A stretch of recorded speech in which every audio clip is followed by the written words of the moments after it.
coraux, en fait, ce sont des animaux. Ce sont des animaux qui existent depuis plusieurs centaines de millions d'années sur la planète. Ils sont vus notamment au travers des fossiles. Et à l'île de la Réunion, on a plus de 190 espèces de coraux, donc plus de 30 genres.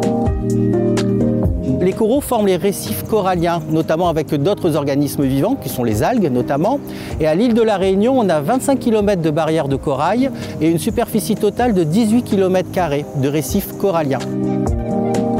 Les récifs coralliens à l'île de la Réunion sont peu développés. On appelle ça des récifs frangeants. Ce sont des récifs qui sont proches des côtes. Cependant, c'est le siège d'une biodiversité remarquable. Plus de 3500 espèces animales et végétales ont été répertoriées au sein des récifs coralliens de la Réunion. Et les coraux, en fait, constituent un écosystème très riche avec d'autres animaux qui sont en interrelation. Donc on a presque 1000 espèces de poissons au sein des récifs coralliens, plusieurs centaines d'espèces de crustacés et plus d'1 millier d'espèces de mollusques qui dépendent des coraux du récif corallien.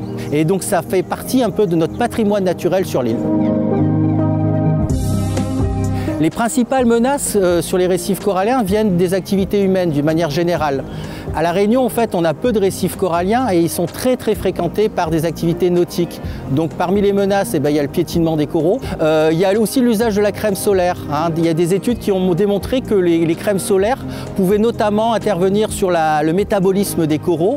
D'autres menaces sont liées notamment au réchauffement climatique. En fait, les coraux supportent mal une élévation trop importante de la température des eaux.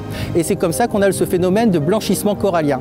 Donc à ce moment-là, les coraux blanchis en fait, ont perdu 80% de leur énergie et une partie risque de mourir. Donc parmi les études que l'on mène, on voit qu'à peu près 10% des coraux blanchis lors des phénomènes vont mourir.